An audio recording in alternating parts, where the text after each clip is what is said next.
3.5 miles from the nearest paved road stood the compound of the Southwestern Free Militia.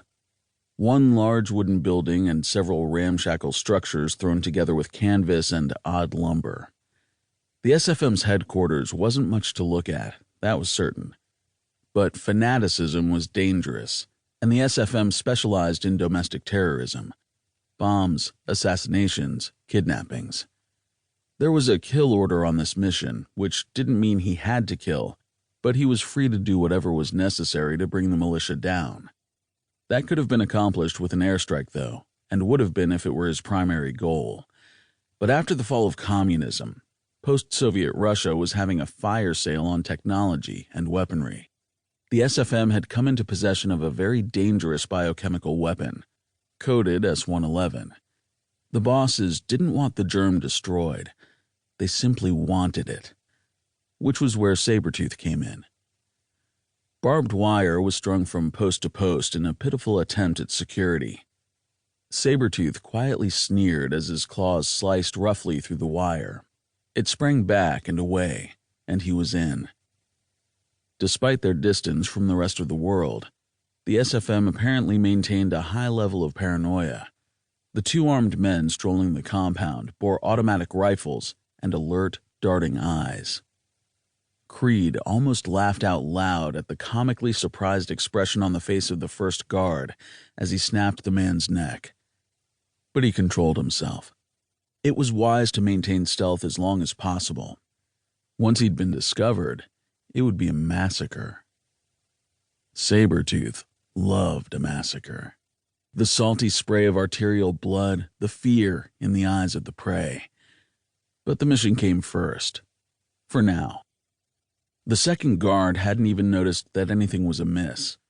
He continued to walk the perimeter of the fence and would do so until he came to the spot where Sabretooth had torn his entrance, if Creed waited around for him to find it. He did not. The guard was, in fact, of so little concern to him that he didn't even bother to kill the man. He loped silently across the compound to the first of the ramshackle tent buildings and sniffed the air. Gun oil and cordite on the slight breeze, along with sweat and beer. More than likely, they were all asleep, but they had their weapons nearby, ready for a war with invisible enemies at any time.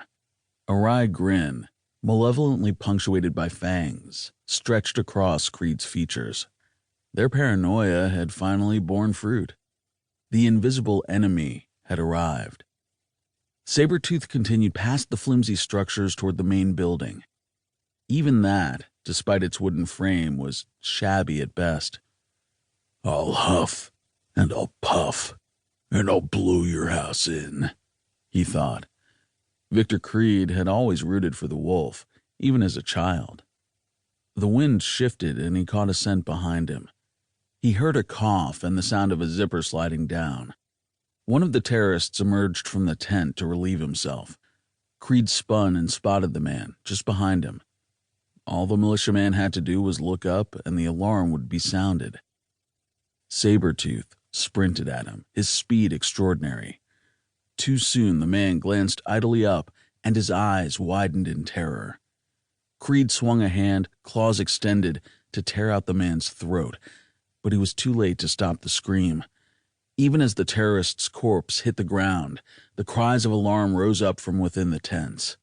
Lanterns came on. Guns clattered as their magazines were checked. The guard at the gate came running up behind him, spotted him, but held his fire for fear of shooting into the tents. He considered simply killing the guard and taking his weapon, but for Sabretooth, the days of bullets and blades had long since passed. A kill wasn't even worth counting if he didn't do it with his own hands or teeth. "Intruder!" the guard screamed. "Kill him!" Sabretooth sneered at the armed fool.